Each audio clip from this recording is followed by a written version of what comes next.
नमस्कार साथियों, RWS classes में आप सभी का स्वागत है। साथियों, जैसा कि आप सभी को पता है कि हमारी टेस्ट सीरीज चल रही थी, जिसमें मैंने आपसे वादा किया था कि आपको 10 मॉडल पेपर मैं दूंगा। जो 10 मॉडल पेपर आपके जो है सीधे सीधे इनमें से आपको प्रश्न देखने को मिलेंगे एग्जाम में। तो पशु परीक्षा के साथियों के लिए स्पेशल टेस्ट सीरीज है, जो कि हूबहू जैसा आपको एग्जाम में पेपर आएगा उसी के बेस पर बनाया गया है। ठीक है, ऐसा ही पेपर आपको देखने को मिलेगा और प्रश्न भी मेरे दोस्त यहीं से मिलेंगे। ठीक है, तो चलिए साथियों, करते हैं शुरुआत जल्दी से। और आप जो है चैनल को सब्सक्राइब कर लीजिए, दोस्तों तक शेयर जरूर कर देना। ठीक है, इंपॉर्टेंट महत्वपूर्ण पेपर है आपके लिए, तो जो भी भाई पशु परीक्षा की तैयारी कर रहा है उस सबके पास भेज दो। ठीक है, चलिए बढ़ते हैं आगे। पहला प्रश्न है आपकी स्क्रीन पर। टाइम बिल्कुल नहीं है अपने पास, एग्जाम नज़दीक आ गई है, तो जल्दी जल्दी प्रश्नों को करना है। बाकी थ्योरी हमने पढ़ ली है जितना पढ़ना था। ठीक है, तो जो महत्वपूर्ण प्रश्न है उन प्रश्नों को याद रखिएगा, और सभी महत्वपूर्ण प्रश्न मैं लेकर आया हूँ, तो सभी को याद रखना है बस। ठीक है, चलिए पहला प्रश्न आपकी स्क्रीन पर कि लूनी नदी के बारे में कौन सा कथन सही नहीं है। आपको बताना है लूनी नदी के बारे में कौन सा कथन सही नहीं है। चलिए बताइए। इसका उद्गम अजमेर के नागपाड़ से होता है। ये तो सही है, लेकिन लूनी नदी की बाईं ओर से मिलने वाली एकमात्र सहायक नदी जोजड़ी है। ये जो है गलत बता रखा है। इसका पानी बालोतरा तक मीठा है, उसके बाद खारा हो जाता है, ये सही है। तो इसका राइट आंसर क्या हो जाएगा? ऑप्शन नंबर बी हो जाएगा। आप चाहे तो कमेंट में अपना आंसर दर्ज करवा सकते हैं, बाकी जैसी आपकी इच्छा। ठीक है, मेरा फर्ज बनता है आपको जो है महत्वपूर्ण प्रश्न देना, जो मैं दे रहा हूँ। बाकी अब मैं आपके ऊपर छोड़ता हूँ, आप चैनल को सब्सक्राइब करते हैं नहीं करते, क्लास को शेयर करते हैं नहीं करते, ये आपके ऊपर है। मेरा फर्ज मैं निभा रहा हूँ, बस आपसे उम्मीद करता हूँ कि आप चैनल को सपोर्ट करेंगे। बाकी आपकी इच्छा है दोस्त। ठीक है, और हाँ, एग्जाम के दिन देख लेना कितने प्रश्न आपको यहाँ से मिलते हैं। ठीक है, चलिए अब कोई बात नहीं करेंगे, अपन सीधा सीधा प्रश्नों को करेंगे। तो दूसरा प्रश्न है आपका, बाकल, मेसवा और हथमती सहायक नदियाँ है। बाकल, मेसवा, हथमती किसकी सहायक नदियाँ है? तो ये हो जाएंगी आपकी साबरमती की। किसकी है? साबरमती की है। अच्छा, साबरमती नदी की और भी सहायक नदियाँ हैं, उन सभी के लिए एक, चलिए आपके लिए एक ट्रिक बता देता हूँ, अभी बता देते हैं ना, इसको इम्पोर्टेंट है तो हाथों हाथ याद भी करवा देता हूँ। तो साबरमती की सहायक नदियों को याद करने की ट्रिक मैं बता रहा हूँ, आपके साथ शेयर कर रहा हूँ एक, कि ट्रिक है आपकी। चलिए मैं लिख लेता हूँ। तो ये है आपकी साबरमती नदी की सहायक नदियों को याद करने की ट्रिक है आपकी। ठीक है, तो इसको ध्यान से पढ़िए और देखिए। ट्रिक क्या है मेरे दोस्त? ट्रिक है आपकी आ, कि साहब जी हाथ में सेवा वितरण है। साहब जी के हाथ में क्या है? सेवा वितरण है। साहब जी के हाथ में क्या है? सेवा वितरण है। आप सभी इस ट्रिक को कमेंट में लिखेंगे। साहब जी के हाथ में, साहब जी हाथ में सेवा वितरण है, साहब जी सेवा करिए, हाथ में सेवा वितरण है। यानी कि साहब जी से क्या हो जाएगा आपका? साबरमती। ठीक है, साहब जी से क्या हो गया? साबरमती। हाथ, हाथ से, हाथ से आपका हथमती, हथमती हो जाएगा। ठीक है, हाथ से क्या हो जाएगा? हथमती, याद रखना। हाथ से हथमती याद रखना ये। ठीक है, फिर अपनी क्या सी है? से क्या है मेरे दोस्त? से ही हो रहा है, से ही आ रहा है। ठीक है, फिर अपनी वाकल, बा से क्या हो रहा है? Buccal, buccal. ठीक है, फिर अपनी कौन सी? वितरण, वितरण से क्या बन रहा है? बेतरक नदी, बेतरक नदी। और इधर में से क्या बन रहा है? इसमें से बन रहा है आपका मेसवा, मेसवा। तो साहब जी हाथ में सेवा वितरण, यानी कि साबरमती, हाथ से हाथमती, से सेवा, में से मेसवा, से सेई, बा से वाकल, वितरण से बेतरा। इस ट्रिक को याद रखिएगा, स्क्रीनशॉट ले लेना, और सभी इस ट्रिक को कमेंट में जरूर लिखेंगे। ठीक है, चलिए बढ़ते हैं आगे। ये प्रश्न इंपॉर्टेंट है, इसलिए आपके लिए बताया है पूरी डिटेल में। ठीक है, तो बाकल, मेसवा, हथमती। बाकल, मेतवा, मेसवा और हथमती आ गई, ये साबरमती की। बाकल आ गई आपकी। ठीक है, मेसवा आ गई, और अपनी हथमती आ गई। अब आपको सेई और बेतरक दोनों और याद रखनी है। तो इसको याद रखने की ट्रिक मैंने आपको बता दी। साहब जी हाथ में सेवा वितरण है। ठीक है, चलिए नेक्स्ट क्वेश्चन है आपका, क्वेश्चन नंबर 3। राजस्थान की निम्नलिखित जिलों में से कौन सी राष्ट्रीय झील संरक्षण कार्यक्रम के अंतर्गत नहीं आती? कौन सी झील नहीं आती राष्ट्रीय झील संरक्षण कार्यक्रम के अंतर्गत? तो ये आपकी कोलाय झील बीकानेर वाली जो है नहीं आती, राइट आंसर हो जाएगा। नेक्स्ट, राजस्थान की किस नदी को रुणित नदी कहा जाता है? रुणित नदी के नाम से जाना जाता है, बताइए जल्दी बताइए। रुणित नदी, रुणित नदी, रुणित नदी कौन सी हो जाएगी? वाणगंगा को कहा जाता है रुणित नदी। ठीक है, चलिए क्वेश्चन नंबर 5 है, चंबल नदी पर निर्मित बांध में कौन सा बांध राजस्थान राज्य में स्थित नहीं है? तो चंबल नदी पर स्थित निर्मित बांध में कौन सा बांध राजस्थान राज्य में स्थित नहीं है? तो राजस्थान में ना होकर कहाँ कहाँ है? MP में है। कौन सा? गांधी सागर बांध, गांधी सागर बांध। जवाहर सागर, राणा प्रताप सागर, कोटा बैराज, ये अपने राजस्थान में। ठीक है, नदी व सहायक नदी का कौन सा युग्म सही नहीं है? तो नदी व सहायक नदी का कौन सा युग्म सही नहीं हो जाएगा मेरे दोस्त? बनास और सागर का जो है सही नहीं है युग्म। बाकी काली सिंध, निवाज, माही, चाप, साबरमती, बाकल, ये राइट है। डाई नदी का संबंध राजस्थान के किस जिले से है? तो डाई नदी का संबंध राजस्थान के किस जिले से है? डाई नदी, अजमेर। आज डाई की डाई लगाएगा, आज डाई लगाएगा अजमेर। ठीक है, चलिए निम्नलिखित में से कौन सा एक सम्मिलित नहीं है? सम्मिलित नहीं है बताना है आपको। जल्दी से देखिए प्रश्न को और बताइए, पढ़िए। कांतली खंडेला की पहाड़ी सम्मिलित है। सोम बिछमेड़ा सम्मिलित है। साबी साबी साबी सेबर की पहाड़ी भरतपुर। ठीक है, तो आपकी बाणगंगा खमनौर की पहाड़ी ये जो है सम्मिलित नहीं है। ऑप्शन नंबर डी राइट हो जाएगा। क्वेश्चन नंबर 9, कौन सा कथन सत्य है? सावर राजस्थान की सबसे बड़ी खारे पानी की झील है। सावर झील 74 से 75 डिग्री पूर्वी देशांतरों में स्थित है। तो बताइए कौन सा सत्य है? केवल आर सत्य है? आर तो सत्य है, ये सभी को पता है, लेकिन ए तो सत्य है। ए आर का भी, आर भी सत्य है, दोनों सत्य है। ए और आर दोनों सत्य हो जाएंगे। ऑप्शन नंबर डी राइट हो जाएगा। ठीक है, चलिए नेक्स्ट है घग्गर का देव द्वाब मैदान जो राजस्थान के हनुमानगढ़ व श्रीगंगानगर जिलों में पाया जाता है, वह निम्नलिखित में से किन नदियों के निक्षेपण से बना है? बताइए। तो ये बना है आपके घग्गर और सतलज नदी से। किससे बना है? घग्गर और सतलज नदी से। चलिए नेक्स्ट प्रश्न की ओर बढ़े। 11वां प्रश्न आपकी स्क्रीन पर।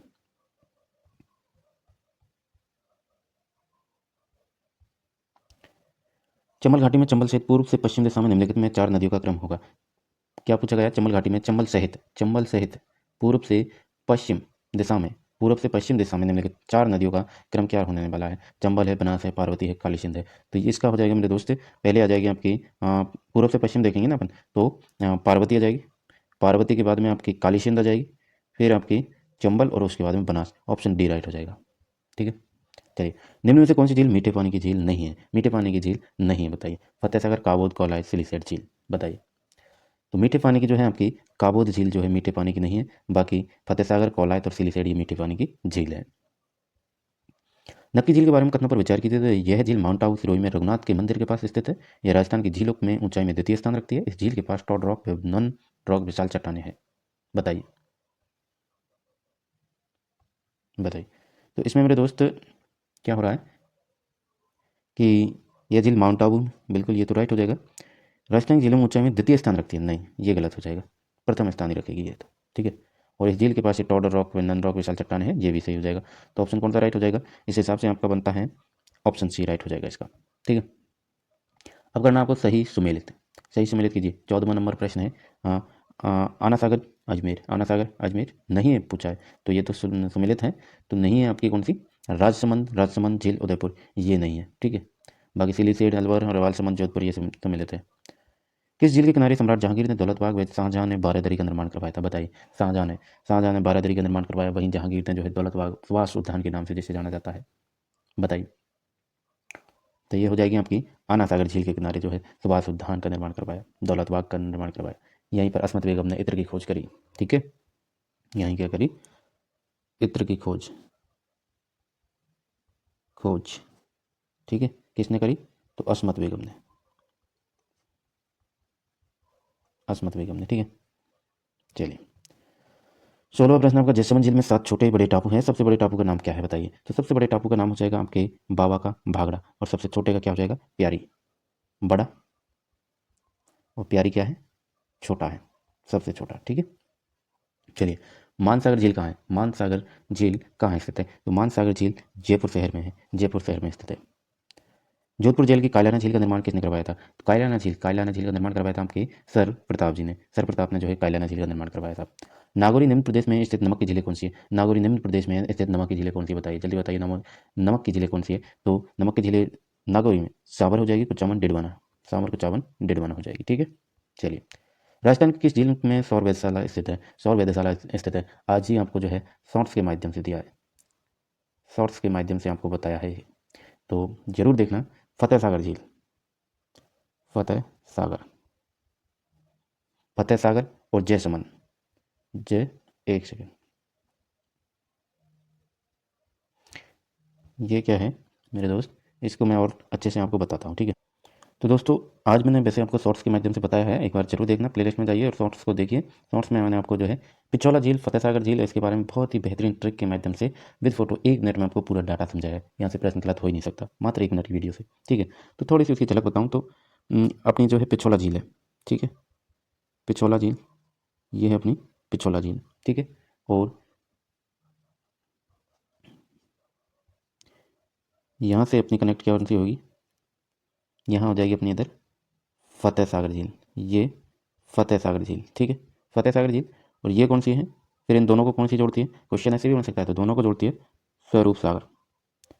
स्वरूप सागर झील। ठीक है, अब यहीं से मैंने आपको बहुत बेहतरीन तरीके से बताया है कि जो सौर वेधशाला है ना, तो क्वेश्चन क्या था अपना कि किस झील में सौर वेधशाला है, तो आपके जो है फतेह सागर झील में सौर वेधशाला है, सौर वेधशाला। ठीक है, सौर, एक कलर चेंज कर लेते हैं, सौर वेधशाला है, वेधशाला। ठीक है साहब, और क्या है फतेह सागर में, और है भाई फिश एक्वेरियम, फिश एक्वेरियम, यहाँ से भी क्वेश्चन पूछा जा सकता है आपसे, फिश एक्वेरियम है। और क्या है मेरे दोस्त, तो और है नेहरू उद्यान, आपका नेहरू उद्यान। ठीक है, फिर अपनी बात करते हैं किसकी, पिछोला झील की। इसी प्रकार पिछोला झील से भी प्रश्न बन सकता है आपसे। तो पिछोला झील से आपको इंपॉर्टेंट फैक्ट क्या याद रखना है कि सौर ऊर्जा चलित नाव है एक, तो यहाँ पर क्या है, सौर ऊर्जा चलित नाव है। ठीक है, सौर ऊर्जा चलित नाव है। ठीक है साहब, और क्या है, और आपके पिछोला झील से क्या याद रखना है आपको, नटनी का चबूतरा, नटनी, नटनी की जगह क्या मिल सकता है आपको, गलकी, गलकी भी इसको कहते हैं, गलकी का चबूतरा। ठीक है, और आप पिछोला झील से क्या याद रख सकते हैं, तो पिछोला झील से आप याद रखना, यहीं पर आपके क्या है, जग मंदिर है, जग मंदिर है, जग मंदिर याद रखना। ठीक है, यहीं से आपको क्या याद रखना, जग निवास महल है। ठीक है, जग निवास महल। तो इस प्रकार से जो महत्वपूर्ण फैक्ट है उन सभी को मैंने आपको बताया है, तो याद रखिएगा, इनसे किसी से भी हमसे जो है प्रश्न पूछा जा सकता है और सभी को आपको जो है याद रखना है दोस्त। ठीक है, चलिए बढ़ते हैं आगे, ज़्यादा अपन को थ्योरी में नहीं जाना है। ठीक है, सीधे सीधे प्रश्नों को करते हैं। तो 21वां प्रश्न है आपकी स्क्रीन पर। खेतों, घरों और गढ़ों व दुर्गों में वर्षा जल को संग्रहित करने हेतु निर्मित की जाने वाली संरचना क्या है। तो निर्मित की जाने वाली संरचना पूछी गई हमसे, तो इसको कहते हैं टांका। क्या कहते हैं, टांका कहते हैं। थार मरुस्थल में बालू के स्तूपों के बीच में कहीं कहीं निम्न भूमि मिलती है जिसमें वर्षा का जल भर जाने से अस्थायी झीलों का निर्माण होता है, उन्हें क्या कहते हैं, उन्हें क्या कहते हैं, जल्दी बताइए। थार मरुस्थल में बालू के स्तूपों के बीच में कहीं कहीं निम्न भूमि मिलती है जहाँ पर वर्षा का जल भरा रह जाता है, जिससे अस्थायी झीलें बन जाती है, अस्थायी झीलें बन जाती है, तो उसे क्या कहते हैं बताइए। उसे कहते हैं मेरे भाई रन। क्या कहते हैं, रन कहते हैं, ध्यान रखना। खड़ीन वर्षा जल संग्रहण की परंपरागत विधि पाई जाती है, खड़ीन वर्षा जल संग्रहण की जो परंपरागत विधि पाई जाती है ये आपके जो है जैसलमेर में पाई जाती है। कहाँ पाई जाती है, जैसलमेर में। खड़ीन कृषि कौन करता है, खड़ीन कृषि कौन करता है बताइए, तो पालीवाल ब्राह्मण, पालीवाल याद रखना, पालीवाल ब्राह्मण, ब्राह्मण याद रखना। ठीक है, चलिए कथनों पर विचार कीजिए। तो पहला कथन है कि राज्य में 2010 में जल नीति लागू की गई, 2010 में जल नीति लागू की गई। ठीक है साहब, लागू की गई थी। 2015-16 को संपूर्ण देश में जल संरक्षण वर्ष मनाया गया, बिल्कुल सही बात है, दोनों ही कथन इसके सेट हो जाएंगे। भूजल स्तर में वृद्धि करने हेतु क्या किया जाना चाहिए, भूजल स्तर में वृद्धि करने के लिए क्या अपन कर सकते हैं, तो छत एवं घरों के पानी को टाँकों व कुओं के में पहुंचा सकते हैं, बिल्कुल। जल की भूमि में रिसाव हेतु खेतों के चारों ओर नालियां बना सकते हैं, गड्ढे खोद सकते हैं, बिल्कुल। ताल तलैया एवं एनीकटों का निर्माण कर सकते हैं, तो उक्त सभी इसका राइट आंसर हो जाएगा। प्रयोगात्मक आनुवंशिकी के जनक कौन माने जाते हैं, प्रयोगात्मक आनुवंशिकी के जनक माने जाते हैं आपके मॉर्गन जी। कौन माने जाते हैं, मॉर्गन, याद रखना। गुणसूत्र पर स्थित वह स्थान जहाँ जीन उपस्थित रहता है उसे क्या कहते हैं बताइए जल्दी। गुणसूत्र पर स्थित वह स्थान जहाँ पर जीन उपस्थित रहता है उसे कहते हैं क्या, लोकस। क्या कहते हैं, लोकस कहते हैं मेरे दोस्त। जीव में यकायक पैतृक परिवर्तनों को कहते हैं, यकायक पैतृक परिवर्तन को क्या कहते हैं जीव में, बताइए। उसे कहते हैं क्या मेरे दोस्त, उत्परिवर्तन, उत्परिवर्तन कहते हैं। पैतृक परिवर्तन को क्या कहते हैं, उत्परिवर्तन। चलिए, डीएनए की पैकेजिंग में शामिल हिस्टोन प्रोटीन का आवेश क्या कहलाता है, हिस्टोन प्रोटीन का जो आवेश होता है वो कैसा होता है, धनात्मक होता है, ऋणात्मक होता है, कैसा होता है। तो डीएनए की पैकेजिंग में शामिल हिस्टोन प्रोटीन का जो आवेश होता है वो धनात्मक होता है, धनात्मक होता है, ऑप्शन बी राइट हो जाएगा। 30वां प्रश्न, आनुवंशिकी की भौतिक एवं क्रियात्मक इकाई क्या है, आनुवंशिकी की भौतिकी एवं क्रियात्मक इकाई क्या है, तो भौतिकी और क्रियात्मक इकाई हो जाएगी जीन, ऑप्शन सी राइट हो जाएगा। दो अथवा अधिक भिन्न आनुवंशिकी युक्त पादपों को क्रॉस कर फसल की नई किस्म का निर्माण करना क्या कहलाता है, फसल की नई किस्म का निर्माण करना क्या कहलाता है, तो संकरण कहलाता है, संकरण कहलाता है। यानी दो दो का यूज हो रहा है ना, दो या अधिक भिन्न आनुवंशिकी युक्त पादपों को क्रॉस किया जाता है, जब दो को क्रॉस करोगे तो जो है संकरण होगा ना। ठीक है, चलिए 32 प्रश्न आपकी स्क्रीन पर, बताइए। मेडल का स्वतंत्र अभ्यूहन का नियम, अभ्यूहन का नियम के अवलोकन पर आधारित है। मेडल का स्वतंत्र अभ्यूहन का नियम ये जो है द्विसंकरण पर आधारित है। किस पर आधारित है, द्विसंकरण पर, अभ्यूहन द्विसंकरण। ठीक है, जीन अभियांत्रिकी संबंधित है, जीन अभियांत्रिकी न्यूक्लिक अम्लों के परिवर्तन से संबंधित हो जाएगी, किससे, जीन अभियांत्रिकी न्यूक्लिक अम्लों के परिवर्तन से संबंधित हो जाएगी। मेडल ने अपने चिर प्रतिष्ठित वंशागत नियमों को प्रतिपादित करने में जिस जीवधारी का उपयोग किया वह था, जिस जीवधारी का उपयोग किया था वो क्या था, तो वो था आपके, आप सभी जानते हैं, मटर का पौधा। लेकिन मटर के साथ आपने गार्डन पी याद नहीं किया कभी, तो इसको याद जरूर कर लेना। मटर की जगह अगर एग्जामिनर टप करता है पेपर को तो गार्डन पी आपको दे सकता है, मटर को ही गार्डन पी कहा जाता है, ठीक है। तो गार्डन पी मटर के पौधे पर किया गया। नेक्स्ट है 35वां प्रश्न आपकी स्क्रीन पर कि आणविक जीव विज्ञान में मूल सिद्धांत का विचार प्रस्तुत किया था। आणविक जीव विज्ञान में मूल सिद्धांत का विचार प्रस्तुत किसने किया बताओ, तो ये किया था आपके फ्रांसिस क्रिक ने। किसने किया था? फ्रांसिस क्रिक ने। सेंट्रल डॉगमा सेंट्रल डॉगमा से को आनुवंशिक जानकारी के हस्तांतरण को संदर्भित करता है, किसको करता है, तो इसका हो जाएगा आपके डीएनए से प्रोटीन, ऑप्शन सी हो जाएगा। सेंट्रल डॉगमा डीएनए से प्रोटीन को आनुवंशिक जानकारी के हस्तांतरण को संदर्भित करता है, ठीक है। आमतौर पर मेडेलियन कारक क्या कहलाते हैं? मेडेलियन कारक क्या कहलाते हैं? तो आमतौर पर मेडेलियन कारक जीन कहलाते हैं। उस बिंदु का क्या नाम है जिस पर क्रोमोसोम में क्रोमोडिट जुड़ते हैं? उस बिंदु का नाम बताना है जिसमें क्रोमोसोम पर क्रोमोडिट जुड़ते हैं, बताइए। तो वो है आपका सेंटोमियर, ऑप्शन बी सेंटोमियर हो जाएगा। डीएनए का चाकू कहलाता है, डीएनए कहलाता है, डीएनए का चाकू कैसे कहते हैं? तो डीएनए का चाकू कहते हैं मेरे दोस्त प्रतिबंधित एंडोन्यूक्लियज को डीएनए का चाकू कहते हैं। 40वां प्रश्न, एक आनुवंशिक विकार जिसमें रक्त का थक्का सामान्यतः नहीं जमता। रक्त का थक्का सामान्यतः नहीं जमता, ये क्या हो जाएगा आपके? तो ये रक्त का थक्का किस में नहीं जमता? सामान्यतः हीमोफीलिया में जो है रक्त का थक्का सामान्यतः नहीं जमता है। 41 प्रश्न है कि निम्नलिखित में से कौन सा आनुवंशिक रोग है? आनुवंशिक रोग पूछा गया, जल्दी बताइए। तो रेबीज, पोलियो, चेचक, ये तो आनुवंशिक रोग नहीं होंगे, लेकिन वर्णांधता है, ये जो है आपके आनुवंशिक रोग हो जाएगा, ठीक है। नेक्स्ट है 42वां प्रश्न, शुक्राणु प्रसु रूपांतरित होकर स्पर्म बनाते हैं, इस प्रक्रिया को क्या कहते हैं? शुक्राणु पुरुष रूपांतरित होकर स्पर्म बनाते हैं, इस प्रक्रिया को क्या कहते हैं? तो इस प्रक्रिया को कहते हैं मेरे दोस्त क्या? स्पर्मी ओजोनेसिस कहते हैं, ठीक है। चलिए नेक्स्ट है 43वां प्रश्न कि डीएनए किस में उपस्थित नहीं होता? डीएनए किस में उपस्थित नहीं होता, बताइए। तो डीएनए जो है परिपक्व शुक्राणु में उपस्थित होता है, बालों की जड़ में उपस्थित होता है, संलग्न डिंब में होता है, लेकिन जो ये जो दे रखा है ना अपना परिपक्व आरबीसी में डीएनए उपस्थित नहीं होता, ठीक है। 44वां प्रश्न क्या कह रहा है कि विश्व की प्रथम आनुवंशिक रूपांतरित डेयरी बछड़ी को नाम दिया गया था। तो विश्व की प्रथम आनुवंशिक रूपांतरित डेयरी बछड़ी को क्या नाम दिया गया था, बताइए जल्दी। तो विश्व की प्रथम रूपांतरित जो डेयरी बछड़ी है उसको नाम दिया गया था लैक्स, ठीक है।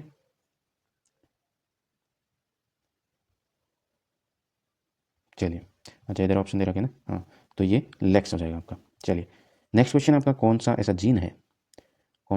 ऐसा जीन है जिसे युक्त बीज की प्रजनन शक्ति समाप्त हो जाती है तथा उससे दोबारा फसल नहीं ली जा सकती? कौन सा ऐसा जीन है, बताइए। तो इसका राइट आंसर हो जाएगा आपका टर्मिनर जीन। कौन सा? टर्मिनर जीन जो है दोबारा फसल इससे नहीं लेते अपन। टाइप्लाज्म को जो आनुवंशिक इंजीनियरिंग में प्राप्त किससे होता है? तो ये होता है आपके एग्रोबैक्टीरियम ट्यूमीफेसियंस से टाइप्लाज्म जो आनुवंशिक इंजीनियरिंग में प्रयुक्त होता है और ये प्राप्त होता है, ठीक है। जीवों में आनुवंशिक लक्षण संतान में ले जाए जाते हैं, जीवों में जो आनुवंशिक लक्षण है वो संतान में ले जाए जाते हैं, किसके द्वारा, बताइए। तो ये जो है आपके आते हैं किसके द्वारा? क्रोमोसोम के द्वारा। किसके द्वारा? क्रोमोसोम के द्वारा जो है आपके आनुवंशिक लक्षण आपने आए। आनुवंशिकी के जनक किसे कहा जाता है? तो आनुवंशिकी का जनक कौन है? आनुवंशिकी के जनक आप सभी को जानते हैं, मेंडल को कहा जाता है। विपर्यासी लक्षणों के युग्म को कोडित करने वाले जीन क्या कहलाते हैं? विपर्यासी लक्षणों के युग्म को कोडित करने वाले जीन क्या कहलाते हैं? तो अलील्स कहलाते हैं। क्या कहलाते हैं? अलील्स। तो विपर्यासी जो प्रयास नहीं करते वो कैसे होते हैं? आलसी होते हैं। तो जो प्रयास नहीं करेगा उसमें वो कौन होगा? आलसी होगा, और आलसी होगा तो प्रयास नहीं करेगा तो सफलता नहीं मिलेगी, ठीक है। तो हमको विपर्यासी नहीं रहना है, प्रयास करते रहना, और हम प्रयास कर रहे हैं, आप क्लास देख रहे हैं, चैनल को आपने सब्सक्राइब कर लिया है, वीडियो को लाइक कर दिया है, अपने दोस्तों तक शेयर कर दिया है, आलस नहीं दिखाना बिल्कुल भी, ठीक है। चलिए 50वां प्रश्न है मेरे दोस्त, वैज्ञानिक जे मेंडल का निधन कब हुआ? तो मेंडल का निधन कब हुआ था, बताइए। तो मेंडल का निधन हुआ था 1884 में, 1884 में निधन हुआ था, ठीक है। चलिए 51 प्रश्न है आपका मैथमेटिक्स का। तो मैथमेटिक्स के प्रश्नों को हम स्किप करने वाले हैं, ठीक है। तो चलिए बढ़ते हैं आगे, क्योंकि इनको जो है सॉल्व करने में टाइम लगेगा और इतना टाइम अपने पास नहीं है मेरे दोस्त। तो आप चाहे तो स्क्रीनशॉट इनका ले सकते हैं, ठीक है, और घर पर ही सॉल्व करें। बाकी टेलीग्राम पर आप चाहेंगे जिस प्रश्न का आंसर मिले कि बोलेंगे, आपको जो है उसका आंसर बता दिया जाएगा, ठीक है। चलिए 55, उसके बाद में आपके मैथमेटिक्स के प्रश्न हैं सारे, है ना। तो आप चाहे तो इनका स्क्रीनशॉट आराम से ले लेना, धीरे धीरे वीडियो को रोक कर स्क्रीनशॉट ले लो, ठीक है। उसके बाद में जो है आप घर पर बैठ के शांति से इनको सॉल्व करना। चलिए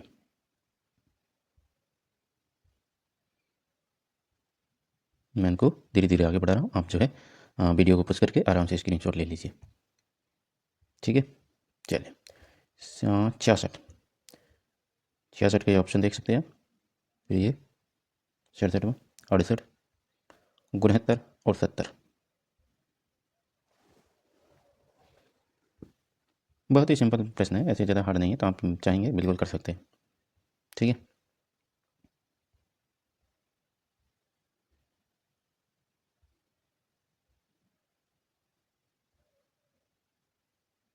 सेवेंटी फाइव, उसके बाद में तेरह जाओ भाई।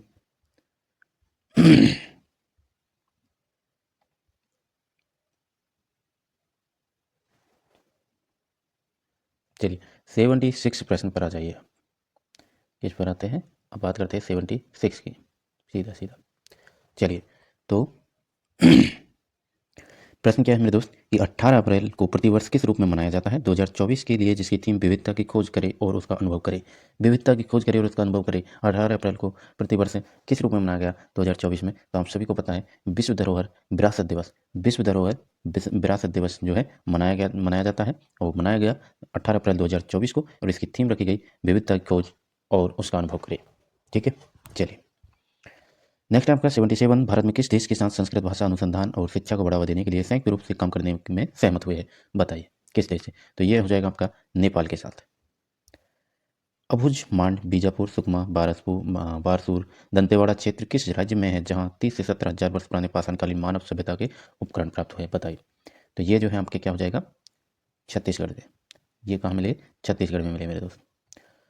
सोम्पेन जनजाति हाल ही में चर्चा में रही, विशेष रूप से कमजोर जनजाति समूह भारत में कहाँ निवास करती है, कहाँ निवास करती है, तो ये अंडमान निकोबार द्वीप समूह पर निवास करती है। प्रश्न नंबर 80 है, अप्रैल 2024 में राजस्थान के किस जिले के मूल निवासी डॉक्टर राधेश्याम पारिक को पद्मश्री पुरस्कार के लिए नामांकन उत्तर प्रदेश से किया गया, बताइए। तो ये हो जाएगा आपका झुंझुनू। ये जो हमारे राधेश्याम पारिक है ये झुंझुनू से, ठीक है। चलिए 81वां प्रश्न है कि प्रदेश की भाजपा सरकार ने Rajiv Gandhi academic excellence scholarship योजना का नाम परिवर्तित कर क्या रखा, Rajiv Gandhi academic excellence scholarship योजना। Rajiv Gandhi academic excellence scholarship योजना, इसका नाम परिवर्तन क्या किया है, तो इसका नाम परिवर्तन क्या हो जाएगा, Swami Vivekananda academic excellence scholarship. Option number A right हो जाएगा। तो राजीव गांधी से कौन कर दिया, स्वामी विवेकानंद। ठीक है, चलिए पोषण ट्रैकर रिपोर्ट के अनुसार राजस्थान में सर्वाधिक कुपोषित बच्चे किस जिले में, सर्वाधिक कुपोषित बच्चे किस जिले में, बताइए। चलिए तो सर्वाधिक कुपोषित बच्चे कहाँ किस जिले में हो जाएंगे, उदयपुर जिले में है। सर्वाधिक कुपोषित बच्चे उदयपुर जिले में है दोस्त। ठीक है, हाल ही में क्ले कोर्ट पर मास्टर्स यानी कि 10,000 टूर्नामेंट में मैच जीतने वाले पहले भारतीय कौन बने, पहले भारतीय कौन बने, तो ये बने हैं आपके सुमित नागल जी। कौन बने, सुमित नागल जी। हाल ही में 2025-30 की अवधि के लिए अंतर्राष्ट्रीय नारकोटिक्स नियंत्रण बोर्ड आईएनसीबी सदस्य किसे चुना गया है, बताइए। आईएनसीबी का सदस्य किसे चुना गया है, बताइए। तो ये चुना गया, आप सभी को पता है, बहुत चर्चा में रहे जगजीत पावड़िया जी। जगजीत पावड़िया जी को जो है अंतर्राष्ट्रीय नारकोटिक्स नियंत्रण बोर्ड आईएनसीबी का सदस्य चुना गया है। ठीक है, 85वां प्रश्न है आपका कि हाल ही में कोरिया के चांगबॉन में विश्व शूटिंग पैरा स्पोर्ट टूर्नामेंट में महिलाओं की 10 मीटर एयर राइफल में किसने स्वर्ण पदक जीता, किसने स्वर्ण पदक हासिल किया 10 मीटर एयर राइफल में, कोरिया की चांगवोन में विश्व शूटिंग पैरा स्पोर्ट टूर्नामेंट, बताइए। तो ये हो जाएगी हमारी मोना अग्रवाल जी ने, मोना अग्रवाल जी ने स्वर्ण पदक हासिल किया है। चलिए 86, प्रश्न नंबर 86 पढ़िए। कि हाल ही में किस कंपनी द्वारा एआई मॉडल P3 मिनी विकसित किया गया है, बताइए। तो ये आपकी जो है माइक्रोसॉफ्ट कंपनी ने जो है एआई मॉडल तैयार किया है। हाल ही में अप्रैल 2024 में 10 दिवसीय गगन शक्ति 2024 का आयोजन किस स्थान पर किया गया, गगन शक्ति 2024 का आयोजन कहाँ किया गया, तो ये किया गया आपके पोखरण, पोखरण जैसलमेर। ठीक है, हाल ही में अप्रैल 2024 में राजस्थान के किस जिले में कृषि क्षेत्रों में जल की आपूर्ति के लिए डिजिटल जल वितरण प्रणाली शुरू की है, डिजिटल जल वितरण प्रणाली, डिजिटली तरीके से जल का वितरण किया जाएगा, बताइए कहाँ से। तो कहाँ से किया जाएगा, श्री गंगानगर में भाई साहब डिजिटल तरीके से जो है जल का वितरण किया जाएगा।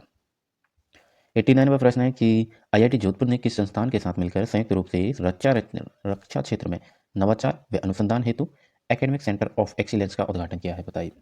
तो इसका ये हो जाएगा रक्षा अनुसंधान व विकास संस्थान डीआरडीओ। क्या हो जाएगा, डीआरडीओ जो है आईआईटी जोधपुर से जुड़ चुकी है, ये मान लीजिए आप।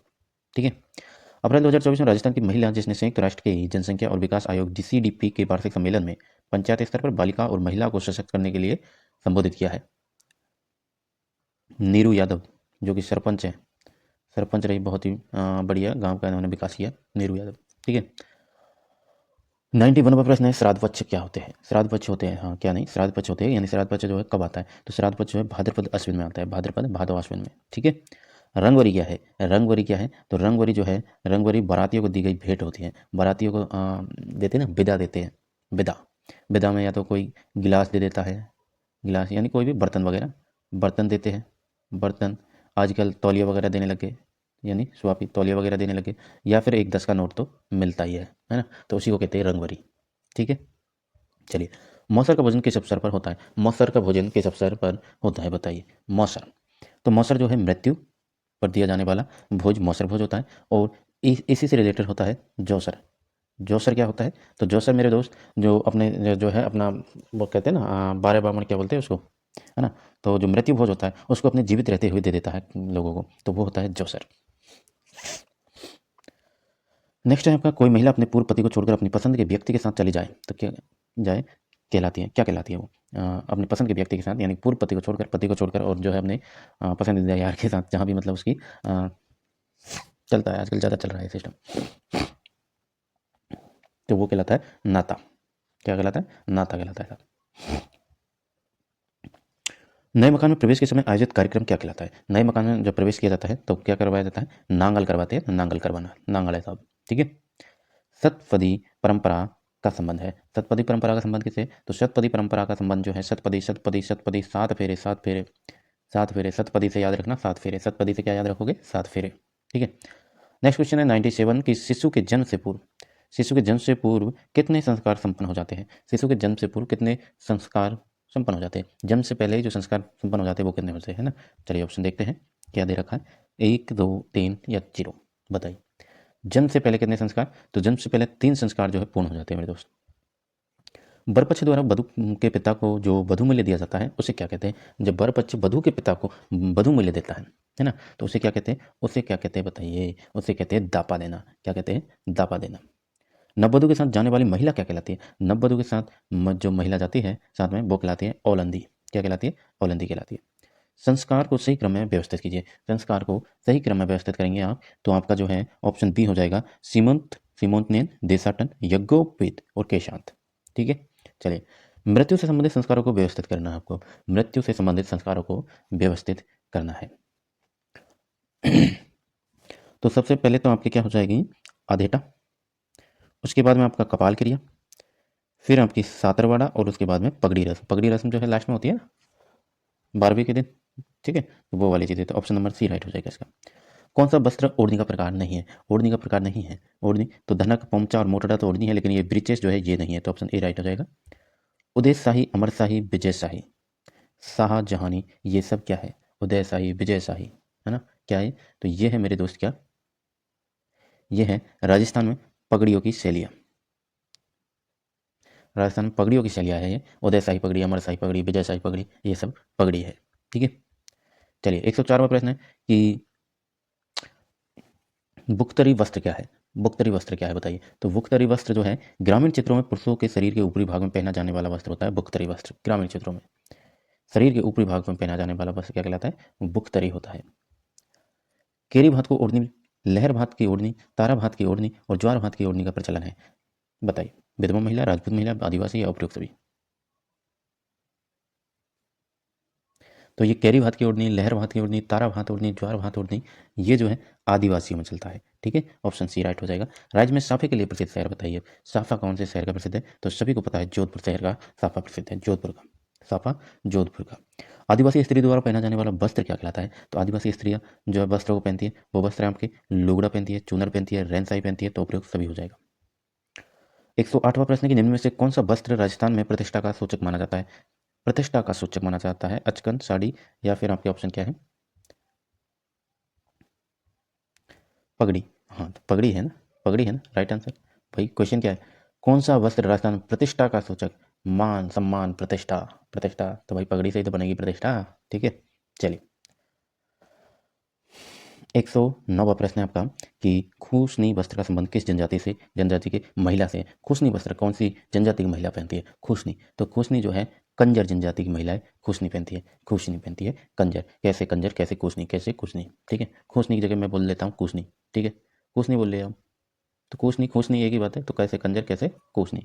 ठीक है, चलिए गलत छांटना है आपको। प्रश्न नंबर 110 में क्या करना है, गलत शब्द को छांटना है। तो फूल की साड़ी आमेर, ये पहला ही गलत हो जाएगा आपका। जैनब की साड़ी है, जैनब की साड़ी कोटा, स्प्रे पेंटिंग की साड़ी है राजसमंद, बिल्कुल। चूहा चंदन की साड़ी राजसमंद, तो ये तीनों सही है। जैनब की साड़ी जो है कोटा की, और फूल की साड़ी आमेर, ये गलत दे रखा है। ठीक है, मीर ए बादल क्या है, मीर ए बादल क्या है, मीर ए बादल जो है महिलाओं का वस्त्र है। मीर ए बादल क्या है, महिलाओं का वस्त्र है भाई। भीलों की तंग धोती कहलाती है।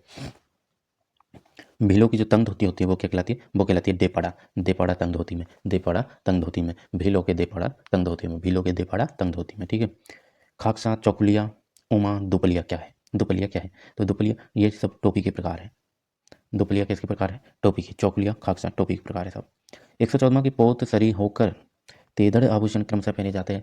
पोत पहना जाता है, सरी होकर पहना जाता है, तेदड़ पहना जाता है। कहाँ पर पहने जाते हैं मेरे दोस्त, तो ये पहने जाते हैं गले और पैर के आभूषण हो जाएंगे। किसके आभूषण हो जाएंगे, गले और पैर के आभूषण। असंगत विकल्प बताना है, आभूषण दे रखा है आपको और अंग दे रखा है, बताइए। तो नुपुर पैर में पहना जाता है, दामना हाथ में और ठुस्सी गले में पहनी जाती है, बिल्कुल। लेकिन पैंजनी गलत दे रखी है, तो यही राइट हो जाएगा आपका। निम्न आभूषणों को सिर से पैर की ओर व्यवस्थित करना है आपको। सिर से पैर की ओर व्यवस्थित करना है, तो भाई सिर से चलेंगे अपन और पैर की ओर चलेंगे जाएंगे। तो सबसे पहले तो आपका जो है ब्लाक, चंपाकली, मेहमद, हाँ मेहमद सिर पर पहना जाता है। ठीक है, फिर आपके ब्लाक हो जाएगा, फिर डुगला, चंपाकली, हीरा, मोनी, ये हीरा हिरणा में जो है आपके पैर में पहना जाता है। तो ऑप्शन नंबर सी राइट हो जाएगा। 117 प्रश्न है कि कंदोरो आभूषण किस अंग पर पहना जाता है। कंदोरो, कंदोरो जो है आपके कमर में पहना जाता है। कमर, कंदोरो कहाँ पहना जाता है, कैसे कंदोरो, कैसे कमर, याद है सबको। मावटी आभूषण पहना जाता है, तो मावटी आभूषण कहाँ पहना जाता है, मावटी जो है सिर पर पहना जाता है। माँ को जो है सिर पर लगाते रहे, माँ के माँ की माटी को, माँ के पैरों की माटी को जो है आप सिर पर लगाएंगे तो आपको जो है बहुत ही अच्छा लगेगा। ठीक है, बेसरी आभूषण पहना जाता है। बेसरी आभूषण कहाँ पहना जाता है, तो बेसरी आभूषण आभूषण जो है नाक पर पहना जाता है। नाक जो है बेशरम होती है, नाक कैसी होती है, बेशरम होती है, इसलिए बेसरी आभूषण पहनती है। अंगूठिया व भचूरिया आभूषण पहना जाता है। अंगूठिया और भचूरिया पहने जाते हैं कान में, कान में पहने हाँ बिल्कुल, अंगूठिया और भचूरिया कहाँ पहने जाते हैं, कान में पहने जाते हैं। अंगूठिया, भचूरिया, भचूरिया कान में, भचूरिया है ना। बजटी आभूषण पहना जाता है। 121वां प्रश्न है कि बजटी आभूषण पहना जाता है नाक, सिर, ना, ना तो नाक में पहना जाता है, ना सिर में पहना जाता। फिर किस में पहना जाता है मेरे दोस्त, बजटी जो है आपके पहना जाता है, बजटी गले में पहना जाता है ना। हाँ ये रहा ना ऑप्शन, बजटी कहाँ पहना जाता है, गले में पहना जाता है। दामनी आभूषण बताना है आपको। दामनी आभूषण सिर का आभूषण है, सिर का आभूषण है। चंपाकली, चंपाकली, चंपाकली गले का आभूषण है। पुरुषों द्वारा बले बड़ा आभूषण पहना जाता है। पुरुषों के द्वारा बले बड़ा आभूषण कहाँ पहना जाता है, कलाई, कलाई में पहना जाता है। बले बड़ा कहाँ पहना जाता है, कलाई में पहना जाता है। गजरा आभूषण पहना जाता है। गजरा कहाँ पहना जाता है, गजरा, गजरा, गजरा लगा के रखना, हाँ। तो गजरा आभूषण जो है आपके कलाई में पहना जाता है। ठीक है, चलिए। पशुपालन विभाग की सांख्यिकी रिपोर्ट 2023 के अनुसार भारत में दूध का कुल उत्पादन बताइए। पशुपालन के अनुसार प्रश्न आ चुके हैं आपके कि पशुपालन विभाग की सांख्यिकी रिपोर्ट 2023 के अनुसार भारत में दूध का कुल उत्पादन कितना है, बताइए। तो ये हो जाएगा आपका कितना, 230.58 million ton, option C right हो जाएगा। पशुपालन विभाग की सांख्यिकी रिपोर्ट 2023 के अनुसार राजस्थान में दूध का कुल उत्पादन कितना है, तो राजस्थान में दूध का कुल उत्पादन कितना हो जाएगा, 33.30 मिलियन टन। नेक्स्ट क्वेश्चन है, पशुपालन विभाग की सांख्यिकी रिपोर्ट 2023 के अनुसार कुल दूध उत्पादन में राजस्थान का कौन सा स्थान है। राजस्थान का स्थान पूछा गया है, तो राजस्थान का मतलब दूसरा स्थान है, द्वितीय है। निम्नलिखित में से कौन से अम्ल के रस से छेना बनाया जाता है, कौन से अम्ल के रस से छेना बनाया जाता है, कौन से, तो आपके लैक्टिक अम्ल और सिट्रिक अम्ल, इन दोनों के रस से जो है आपके ऑप्शन डी राइट हो जाएगा, छेना बनाया जाता है। ठीक है, थनैला रोग से ग्रसित पशु के दूध का पीएच मान कितना होता है, तो थनैला रोग से ग्रसित कोई पशु है तो उसके दूध के पीएच का नाम, पीएच मान नापोगे आप, तो वो आएगा 7.4, यानी कि उसकी स्थिति कैसी होगी, क्षारीय।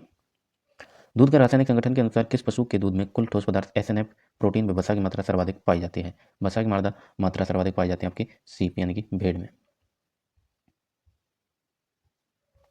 भारत में वर्ष 2021-22 के अनुसार प्रति व्यक्ति दूध की उपलब्धता प्रतिदिन है। प्रति व्यक्ति दूध की उपलब्धता प्रतिदिन कितनी हो जाएगी, ये हो जाएगी आपकी कितनी, 400, 400 कितनी बताओ, कमेंट में आंसर दो। 400 कितनी, 444 ग्राम राइट हो जाएगा आपका। दही में सुगंध किस कारण आती है, तो दही में सुगंध आती है ना, किस कारण आती है, डाई एसिटिल के कारण। किसके कारण, डाई एसिटिल के कारण। ठीक है, नेक्स्ट आपका 134वां पशुपालन विभाग की सांख्यिकी रिपोर्ट 2023 के अनुसार राजस्थान में दूध की प्रति व्यक्ति उपलब्धता कितनी है, बताइए। तो ये हो जाएगी आपकी, ये तो दोनों गलत दे रखे हैं यहाँ पर, तो ऑप्शन सी या डी में से कुछ होगा। ठीक है, हाँ ये दे रखा ना, 1138 ग्राम राइट है। ठीक है, चलिए 135वां प्रश्न है आपकी स्क्रीन पर, ध्यान देना। सभी वीडियो को लाइक करना, कमेंट करना और शेयर जरूर करना, और चैनल को सब्सक्राइब जरूर करना। आप देखते हैं लेकिन चैनल को सब्सक्राइब नहीं कर रहे, ये गलत बात है दोस्त। ठीक है भाई, एक बन के सब्सक्राइबर की बोली मैंने आपसे, बन के सब्सक्राइबर तो करवाओ यार, इतना बेहतरीन कंटेंट आपको कम समय में उपलब्ध करवाया जा रहा है, इतना तो आप कर ही सकते हैं ना। बाकी यही नहीं, प्लेलिस्ट में विजिट कर तो करो, आपके लिए पूरा कंपटीशन भरा हुआ है ना। चलिए, पशुपालन विभाग की सांख्यिकी रिपोर्ट 2023 के अनुसार प्रतिदिन एक स्वदेशी गाय द्वारा औसतन दूध उत्पादन होता है, बताइए। ये होता है आपके 4.17 किलोग्राम प्रतिदिन। पशुपालन विभाग की सांख्यिकी रिपोर्ट 2023 के अनुसार प्रतिदिन एक भैंस द्वारा औसतन दूध का उत्पादन होता है। औसतन दूध का उत्पादन कितना होता है, तो ये हो जाएगा आपका 6.76 ग्राम या केजी प्रतिदिन। दूध में पाया जाने वाला मुख्य कार्बोहाइड्रेट कौन सा होता है, तो दूध में जो है मुख्यतः कौन सा कार्बोहाइड्रेट पाया जाता है, लैक्टोज पाया जाता है। ठीक है। दूध का सफेद रंग किस प्रोटीन के कारण होता है, दूध का सफेद रंग होता है मेरे दोस्त किसके कारण, केसिन के कारण, केसिन के कारण जो है सफेद रंग होता है। ताजे दूध का पीएच मान बताइए, ताजे दूध का पीएच मान बताइए, ताजे दूध का पीएच मान होता है 6.4 से 6.7। गाय के दूध में एसएनएफ परसेंट फैट परसेंट के आधार पर होती है, पीएफए के आधार पर कितनी होती है बताइए। तो ये होती है 8.5% एसएनएफ और 3.5% आपका फैट होता है, ऑप्शन बी राइट हो जाएगा। गाय में पूछा गया है, गाय में पीक मिल्क यील्ड यानी अधिकतम दूध उत्पादन होती है, पीक मिल्क यील्ड पूछा है, तो ये होती है आपके प्रसव के 6 से 8 सप्ताह तक, 8 सप्ताह बाद है ना, प्रसव के 6 से 8 सप्ताह बाद जो है पीक मिल्क यील्ड आता है गाय में। ठीक है। नेक्स्ट है आपका 142वां की एल टी पाश्चुरीकरण के लिए तापमान समय होगा, तापमान समय पूछा गया, तापमान समय होगा आपका 63 डिग्री सेल्सियस 30 मिनट तक। दूध का सबसे स्थिर एवं सबसे ज़्यादा वेरिएबल संगठन क्रमशः क्या है, दूध का सबसे स्थिर और सबसे ज़्यादा वेरिएबल संगठन कौन सा हो जाएगा, तो ये हो जाएगा आपका कौन सा, लैक्टोज फैट, लैक्टोज फैट हो जाएगा। कौन सा हो जाएगा मेरे दोस्त, lactose fat, option number C हो जाएगा। ब्यूटायरोमीटर का उपयोग करते हैं, ब्यूटायरोमीटर का उपयोग किस में करते हैं, बसा परीक्षण में करते हैं, बसा परीक्षण में करते हैं। ठीक है, चलिए, बसा परीक्षण में करते हैं ब्यूटायरोमीटर का। अच्छा, एक प्रश्न आपसे और मैं करता हूँ, कमेंट में आंसर देना सभी, कि भैंस के दूध में, भैंस के दूध में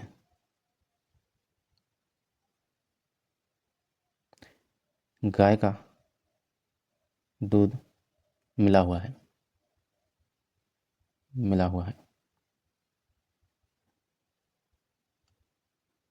तो कौन सा परीक्षण करेंगे, तो किस परीक्षण से पता लगाएंगे, बताओ। कमेंट में इसका आंसर देना सभी के सभी। गाय के दूध में या फिर भैंस के दूध, भैंस और गाय के दूध को मिक्स करते थे तो उसका पता कैसे लगाते हैं, किस परीक्षण के द्वारा। ठीक है, इसका आंसर देना सभी। चलिए, 145वां प्रश्न है आपका, किस पशु के दूध का छेना उत्तम किस्म का होता है, दूध का छेना उत्तम किस्म का होता है, बताइए। तो गाय का जो दूध होता है उसका छेना उत्तम होता है। ठीक है। 146 में, भेड़ के मीट को क्या कहते हैं, भेड़ के मीट को क्या कहते हैं, मटन कहते हैं, भेड़ के मीट को क्या कहते हैं, मटन कहते हैं। पोर्क सुअर को कहते हैं, सुअर को कहते हैं। चिकन मुर्गी। ठीक है, चलिए, भैंस को क्या कहते हैं, बफन। हाँ, 147वां प्रश्न है आपका, कि दूध में किस तत्व की कमी पाई जाती है, बताइए। दूध में किस तत्व की कमी पाई जाती है, तो आप सभी जानते हैं दूध में कैल्शियम होता है, मैग्नीशियम होता है, फास्फोरस होता है, लेकिन लोहा दूध में नहीं होता। ठीक है, तो आयरन की कमी होती है। सुअर का मांस क्या कहलाता है, तो अभी देखा था अपन ने, पोर्क। ठीक है। दुग्ध क्षरण के लिए कौन सा हार्मोन जिम्मेदार होता है, तो दुग्ध क्षरण के लिए जो है आपका ऑक्सीटोसिन हार्मोन जिम्मेदार होता है, ऑप्शन नंबर बी। 150वां प्रश्न आपका महत्वपूर्ण है, याद रखिएगा। सर्वप्रथम खोजी गई एंटीबायोटिक है, सर्वप्रथम खोजी गई एंटीबायोटिक कौन सी है, बताइए। ऑप्शन में सॉरी कमेंट में अपना आंसर दे, इस प्रश्न का जरूर दे। चाहे तुक्का लगाओ, कुछ भी करो, लास्ट प्रश्न है, इसका जो है आपको आंसर देना ही है, बताओ आंसर क्या है। हुँ? और चैनल को सब्सक्राइब जरूर कर लेना मेरे दोस्त, आपके लिए कंटेंट उपलब्ध करवाया है। 10 मॉडल पेपर दे रहा हूँ पूरे, है ना, पूरे 10 मॉडल पेपर दे रहा हूँ। इनसे आपको जो है सीधे सीधे प्रश्न देखने को मिलेंगे, एग्जाम में मिलेंगे, एग्जाम क्लियर। ठीक है, तो इसका राइट आंसर क्या हो जाएगा, अरे मेरे भाई मेरी बहना, सर्वप्रथम खोजी गई एंटीबायोटिक क्या है, पेनिसिलिन हो जाएगी। ठीक है, चलिए, तो ये आपका पेपर होता है कंप्लीट, फिर मिलते हैं नेक्स्ट पेपर में, तब तक के लिए जय हिंद जय भारत, नमस्कार। ठीक है, सब्सक्राइब कर लिया ना चैनल, हाँ कर लो, और शेयर जरूर करो। ठीक है।